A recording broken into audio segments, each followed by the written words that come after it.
Halo, assalamualaikum warahmatullahi wabarakatuh. Kembali lagi dengan Bu Fariha. Kali ini kita akan melanjutkan pelajaran kita mengenai kingdom plantae. Nah, untuk yang sekarang hari ini kita akan mempelajari spermatofita. Sperma itu biji, vita itu tumbuhan, berarti tumbuhan berbiji. Untuk ciri yang pertama, dia bersifat heterotrof atau biasa disebut fotoautotrof. Ya, foto itu cahaya karena heterotrof dibantu dengan energi cahaya. Nah, kenapa bisa bersifat heterotrof? Karena dia memiliki zat hijau daun atau klorofil. Seperti gambar yang ada di samping. Itu bagian tubuhnya, terutama daun, itu memiliki zat hijau daun yang tinggi. Sehingga dia mampu memproduksi makanannya sendiri. Nah, akan tetapi ada beberapa dari tanaman spermatofita yang bahkan tidak memiliki zat hijau daun atau hanya sedikit mengandung zat hijau daun. Contohnya yang tidak memiliki zat hijau daun adalah tali putri. Tanaman tali putri yang dulu kita sering gunakan untuk mainan sebagai mie, itu dia tidak memiliki klorofil atau zat hijau daun. Dia mengambil sari-sari makanan yang berasal dari tumbuhan inangnya. Atau contoh yang lainnya, ini dia adalah benalu. Ini bukan bunga serikaya ya, melainkan benalu. Nah, benalu ini dia memiliki zat hijau daun tetapi hanya sedikit. Sebagian dia meminta dari tanaman inangnya, meminta zat makanan dari tanaman inangnya. Begitu ya. Jadi spermatofita itu ada yang memiliki klorofil full, ada yang dia tidak memiliki klorofil, dan ada yang hanya sedikit memiliki klorofil, contohnya benalu. Yang selanjutnya, ciri yang selanjutnya, dia hidup di darat ataupun di air. Ketika dia di darat, itu ada yang bebas di tanah, ini contohnya, dia tumbuh dari tanah. Kemudian ada yang epifit atau menempel, contohnya pada tanaman anggrek. Kemudian ada yang parasit atau dia menopang dari tumbuhan inangnya, contohnya tali putri. Kemudian ciri yang selanjutnya adalah ukurannya bervariasi. Ada yang sekecil suketeki, kemudian ada yang lebih besar lagi seukuran anggrek, kemudian ada yang seperti pohon, tingginya hampir sama dengan manusia, ada yang melebihi tinggi manusia, ini pohon cemara. Nah, perlu kalian ketahui juga ada ukurannya yang lebih besar, yaitu tanaman redwood atau biasa disebut General Sherman. Ini ada di hutan California. Ini tingginya bisa mencapai 100 meter lebih. Ini manusianya hanya sekian, kemudian pohonnya coba bayangkan ini tingginya sekian. Kalau dilihat, nama ilmiahnya adalah Squillaudendron giganteum. Nah, untuk ketika dilihat dari atas seperti ini, tumbuhan yang lainnya hanya sekian, kemudian tumbuhan ini mencapai sekian. Itu ukurannya bervariasi mulai dari yang sangat kecil yaitu seperti rerumputan sampai yang tumbuhan pohon yang tinggi seperti ini. Kemudian yang selanjutnya, tubuhnya itu bentuknya beragam. Ada yang semak itu maksudnya batangnya pendek, merayap dan berumpun seperti contohnya rumput. Kemudian ini gambarnya. Nah, kemudian ada yang perdu. Perdu itu semacam pohon tetapi batangnya kecil. Contohnya ada pohon cabai. Kemudian ada yang pohon sendiri, itu yang besar dan tinggi, ada pohon cemara, pohon durian, dan lain sebagainya. Kemudian yang selanjutnya ada liana. Liana itu tanaman pemanjat atau tanaman yang melilit pada tanaman lain atau di tembok, itu juga bisa. Ini contohnya tanaman sirih. Itu ya. Nah, untuk yang selanjutnya, ciri-cirinya yaitu generasi gametofitnya. Kalau kemarin kita mempelajari lumut dan paku, itu gametofitnya bentuknya seperti ini. Spermatofitnya bentuknya seperti ini. Akan tetapi pada spermatofita, generasi gametofitnya itu sulit diamati karena berada di dalam biji. Nah, sedangkan yang kita lihat sehari-hari itu adalah generasi sporofitnya. Nah, untuk struktur akar, batang, dan daunnya sudah sangat sempurna. Sudah sangat bisa dibedakan mana akar, mana batang, dan juga mana daun. Kemudian yang selanjutnya, mereka memiliki pembuluh angkut yang baik di bagian akarnya, batangnya, maupun daunnya sudah tersusun dengan baik. Oke, ini contoh tanamannya ya. Yang selanjutnya, reproduksinya bisa secara aseksual dan juga secara seksual. Untuk yang aseksual itu ada beberapa, contohnya ada stek mawar atau stek ketela pohon, kemudian ada cangkok, kemudian ada tunas seperti ini, tunas, kalau ini tunas daun, ada pula tunas seperti pisang, itu juga tunas. Nah, untuk yang seksual itu terbagi menjadi dua, ada yang strobilus semacam ini. Ini strobilus apa? Kira-kira pada tahu tidak? Strobilus pinus ya.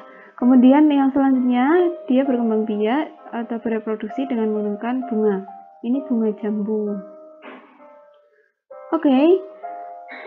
Berdasarkan alat perkembangbiakan, cara bereproduksi secara seksual, spermatofita itu terbagi menjadi dua divisi, yaitu gimnosperme dan angiosperme.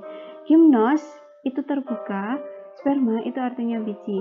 Nah, gimnosperme adalah tumbuhan yang berbiji terbuka, jadi bijinya terlihat dari luar. Untuk yang angiosperme berasal dari kata yaitu angios yang artinya tertutup dan sperma yang artinya biji, sehingga disebut tanaman tumbuhan berbiji tertutup atau bijinya tidak tampak dari luar. Nah, mari kita pelajari. Oh ya, ini contohnya. Ini adalah bijinya, terlihat dari luar. Ini bijinya. Ini tanaman ginkgo biloba, nanti kita akan pelajari. Kemudian yang selanjutnya, ini ada contoh buah alpukat, bijinya tertutup oleh daun buah atau daging buah. Seperti itu ya. Nah, baik, kita pelajari satu persatu dari gimnosperme terlebih dahulu, tumbuhan berbiji terbuka. Nah, yang pertama, bagal bijinya tumbuh dan terletak di luar, jelas itu ya. Kemudian yang kedua, alat perkembangbiakannya berupa strobilus. Kemudian, ada yang berumah satu ataupun yang berumah dua. Maksudnya, tumbuhan gimnosperme itu memiliki strobilus jantan dan strobilus betina. Ketika dia berumah dua, berarti strobilus jantan dan strobilus betina itu berada pada pohon yang berbeda. Jadi pohon pertama dia hanya menghasilkan strobilus jantan, pohon yang selanjutnya dia hanya menghasilkan strobilus betina. Seperti itu yang dinamakan berumah dua. Sedangkan kalau berumah satu, berarti strobilus jantan dan strobilus betina itu berada dalam satu pohon. Gitu ya. Nah, yang selanjutnya adalah pembuahannya tunggal. Maksudnya seperti apa?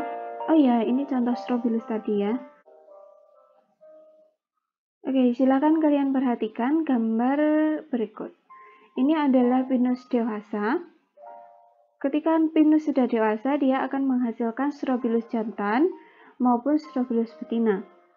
Strobilus jantan ketika nanti sudah masak, dia akan melepaskan sisiknya, sisik dari strobilus itu.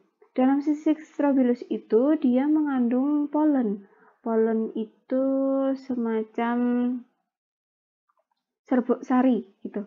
Kemudian yang di sisi lain, konus betina itu menghasilkan ketika sudah matang nanti akan melepaskan sisiknya yang di dalamnya tentu saja mengandung sel telur. Ketika polen tadi bertemu dengan sel telur, maka akan terjadi pembuahan. Sperma masuk ke dalam tabung sel sperma yang ada di dalam tabung polen akan masuk ke sel telur ini. Gambarnya ini. Nah, kemudian terjadi fertilisasi, pertemuan sel sperma dengan sel telur, kemudian akan membentuk embrio. Embrio kemudian nanti akan membentuk biji-biji pinus, dan kemudian ketika nanti biji pinus ini terbang dan jatuh pada lokasi yang baik, akan tumbuh tumbuhan pinus muda. Selanjutnya akan tumbuh menjadi pinus dewasa. Seperti itu ya. Pembuahan hanya terjadi satu kali, yaitu sel sperma bertemu dengan sel telur di sini. Nah, itu ya pembuahan tunggal. Untuk yang selanjutnya, mari kita pelajari klasifikasi dari gimnosperme. Gimnosperme itu terbagi menjadi empat kelas. 4 kelas. Yang pertama itu ada Cycadophyta, Cycadinae. Kemudian yang selanjutnya nanti ada ginkgo ini. Selanjutnya ada coniferae dan juga ada genetine. Mari kita pelajari satu persatu mulai dari Cycadinae.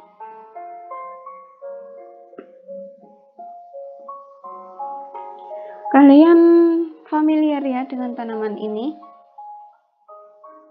Ini adalah tanaman pakis, kalau di daerah kita disebutnya tanaman pakis. Ini adalah salah satu contoh dari tanaman kelas Cycadinae. Mari kita pelajari satu persatu ciri-cirinya. Fisik tubuhnya menyerupai palem, kemudian batangnya hanya satu, dia tidak bercabang, kemudian daunnya juga seperti palem. Hanya saja batangnya pendek, tidak setinggi palem, dan juga perlu diketahui batangnya tidak bercabang. Apabila bercabang itu berarti terjadi suatu kelainan. Kemudian daun-daunnya tersusun spiral, maksudnya spiral itu berawal dari daun yang paling bawah, tersusun muter gitu. Muter, itu yang dinamakan spiral. Kemudian bentuk daunnya menyirip, majemuk menyirip ini ya. Satu tangkai daun itu ada banyak daun dan tersusun menyirip. Kemudian akarnya tunggang dan panjang, kemudian pangkal akar biasanya akan tumbuh tunas, meski dalam jangka waktu yang lama ini akan ada tunasnya di pangkal akarnya.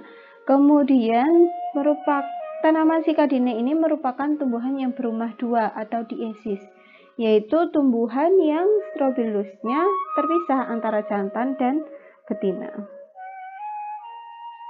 Nah, ini adalah strobilus jantan dan ini adalah strobilus betina. Tumbuhannya sendiri-sendiri, tidak jadi satu. Oke, silakan kalian perhatikan. Ini bentuknya seperti ini. Sedangkan yang betina ini bentuknya memanjang ini. Kalian coba perhatikan anak panah. Ini memanjang, kemudian ada bulat-bulatan warna hijau. Nah, ini adalah strobilus yang jantan. Kalau yang betina seperti ini. Oke, itu adalah dari Cycadinae. Contoh-contohnya itu ada Cycas rumpi seperti ini. Kemudian ada Cycas revoluta. Dia lebih renggang. Kemudian ada juga Dion edule. Ini. Kemudian ada Zamia, bentuknya seperti ini. Ini adalah beberapa contoh dari kelas Cycadinae. Yang selanjutnya kita akan mempelajari kelas Ginkgoinae. Ginkgoinae yaitu kurang iya Ginkgoinae. Ginkgoinae itu ciri yang pertama, fisiknya seperti pohon. Batangnya tegak, lihat gambar di samping, batangnya tegak, kemudian cabang-cabangnya pendek. Ya. Kemudian daunnya berbentuk kipas dengan tangkai yang panjang. Sebentar. Nih, daunnya berbentuk kipas dengan tangkai yang panjang dan tumbuhan yang berumah dua. Jadi antara jantan dan betina sendiri-sendiri. Contohnya ada tanaman Ginkgo biloba. Beberapa contoh tanaman ginkgo itu sudah punah dan yang masih banyak ditemukan sekarang adalah tanaman Ginkgo biloba. Itu pun banyak ditemukan di Cina. Kalau di daerah kita ada, tetapi susah tumbuh dan tidak sebagus di dataran Cina. Ini lebih detailnya. Ini daunnya berbentuk kipas, kemudian tangkai daunnya panjang, kemudian ini adalah bijinya. Biji dari ginkgo. Gitu ya. Jangan lupa ini ditambahi i, Ginkgoinae. Yang selanjutnya, kelas yang selanjutnya yaitu coniferae. Coniferae itu adalah tanaman-tanaman konifer. Ciri-cirinya itu adalah daunnya kecil, tebal, seperti jarum ataupun sisik, dan selalu tampak hijau atau evergreen. Selanjutnya yaitu coniferae merupakan tumbuhan berumah satu, yaitu strobilus betina maupun strobilus jantan itu berada di dalam satu pohon. Ini bentuk dari strobilus betinanya, yang ini jantan. Biasanya posisi strobilus jantan itu berada lebih di atas daripada strobilus betina, dan ukurannya lebih kecil daripada strobilus betina. Ya, ukuran strobilus jantan lebih kecil daripada strobilus betina. Contoh-contohnya itu ada Pinus mercusi, ada Casuarina atau cemara, kemudian ada Podocarpus, dan juga ada pohon Agathis damara atau pohon damar. Bentuk tanaman konifernya seperti ini ya. Tumbuhan cemara, Pinus, kemudian damar. Itu adalah contoh tumbuhan konifer. Yang selanjutnya yaitu ada kelas Genetinae. Genetinae yang pertama ciri-cirinya fisiknya berupa pohon dan juga ada yang berupa semak. Ini gambarnya. Genetinae ini adalah contoh tanaman melinjo atau Genetum genemon, dan ini adalah contoh yang fisiknya seperti pohon. Kemudian yang semak ini contohnya. Ini adalah tanaman Welwitschia mirabilis. Dia termasuk dalam kelompok Genetinae bersama dengan Genetum genemon, tetapi fisiknya berbeda. Dia tidak menyerupai pohon, tetapi lebih ke semak-semak. Kalau di Indonesia, sejauh Bu Fariha tahu, Welwitschia itu tidak bisa tumbuh di sini karena Welwitschia itu dia butuh lahan yang kering seperti di gurun. Gurun itu banyak ditemukan Welwitschia mirabilis. Gitu. Nah, untuk Genetinae tumbuhannya itu berumah dua. Strobilus jantan dan betina terpisah pada pohon yang terpisah. Ini adalah gambar bunga jantan dari melinjo. Gambar bunga jantan dari melinjo, sedangkan yang ini adalah gambar bunga betina dari melinjo. Jadi ini pohon satu dan ini pohon yang lainnya. Ketika nanti terjadi penyebukan, berarti dia bunga-bunga serbuk sari yang ada di sini di bawah angin akan jatuh sampai di sini, gitu ya. Genetinae tumbuhan berumah dua. Oke, kita sudah sampai di Angiospermae. Tadi Gymnospermae, Bu Fariha ulangi, ada 4 kelas, yaitu Cycadinae atau Cycas, kemudian yang selanjutnya ada Gingoinae. Gingoinae itu contohnya Ginkgo biloba. Kemudian yang selanjutnya itu ada Coniferae, itu ada tumbuhan Pinus dan kawan-kawan. Kemudian yang terakhir ada ada kelas Genetinae, yaitu tumbuhan Genetum genemon contohnya. Nah, yang selanjutnya kita akan mempelajari Angiospermae atau tumbuhan berbiji tertutup. Ciri yang pertama jelas tidak bisa dipungkiri bahwa bakal bijinya tumbuh dan tertutup oleh daun buah. Yang selanjutnya, alat reproduksinya menggunakan bunga. Kalau tadi Gymnospermae itu menggunakan strobilus, kalau Angiospermae menggunakan bunga. Mengalami pembuahan ganda. Kalau tadi pembuahannya tunggal, sekarang ganda. Bu Fariha awali dari tumbuhan yang sudah berbunga ini. Di dalam bunga ini ada kepala sari dan juga ada putik. Dalam kepala sari ini akan terjadi pembelahan terlebih dahulu. Dia membentuk yang namanya serbuk sari, yang mana di dalamnya ada 2 inti, yaitu generatif nukleus dan tube nukleus, atau inti generatif dan juga inti tabung. Yang selanjutnya untuk yang putik, dia juga akan mengalami pembelahan, itu menjadi 4 megaspora, kemudian dia terdegenerasi, kemudian dia membelah lagi menjadi 8. Ya. Ketika keduanya sudah siap, serbuk sari ini akan jatuh pada kepala putik. Kemudian tadi yang tube nukleus ini dia akan bertugas mencari jalan untuk sampai di sel telur.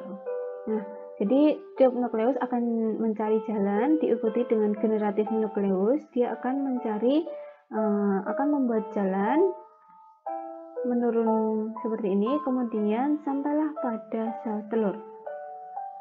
Ya, untuk gambar lebih jelasnya ini. Ketika sudah jalan, Sel tube nukleus tadi, atau dalam gambar ini disebut inti vegetatif, dia akan tereduksi, dia akan hilang. Tetapi yang inti generatif nukleus tadi akan membelah menjadi dua, menjadi inti generatif 1 dan inti generatif 2. Inti vegetatif ketika sudah sampai di sel telur, dia akan tereduksi atau hilang, kemudian sel generatif ini akan masuk, kemudian inti generatif ini juga akan masuk. Untuk inti generatif yang pertama, dia akan membuahi dari inti kandung lembaga sekunder ini. Kemudian inti generatif yang kedua ketika sudah masuk, dia akan membuahi sel telur. Itu ya. Jadi 8 sel tadi pada putik, pada sel telur tadi terdiri dari 3 antipoda, kemudian 2 inti kandung lembaga sekunder, dan juga 2 sel sinergit, dan yang paling utama adalah sel telur. Oke, itu yang dinamakan pembelahan ganda. Jadi ada 2 kali pembelahan, yaitu generatif 1 yang membuahi inti kandung lembaga sekunder, dan generatif 2 yang membuahi sel telur. Itu yang dinamakan pembuahan ganda. Oke, yang selanjutnya, setelah kita mempelajari ciri-ciri angiosperme atau tumbuhan berbiji tertutup, kita akan mempelajari pembagian dari angiosperme. Bu Fariha tahu pasti kalian ketika SD maupun SMP, kalian sudah belajar mengenai monokotil dan juga dikotil.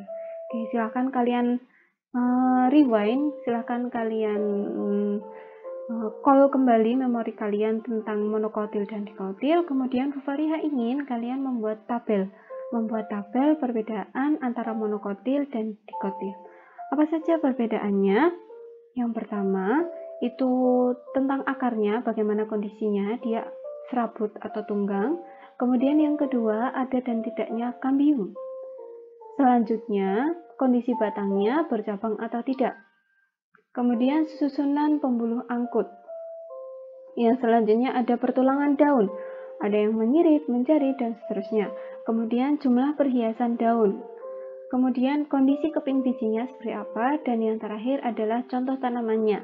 Setidaknya masing-masing kelompok ada 3, masing-masing monokotil 3, dikotil dan 3. Oke, silakan kalian kalian tulis dalam bentuk tabel dan diberi nama di atasnya, nama dan kelas.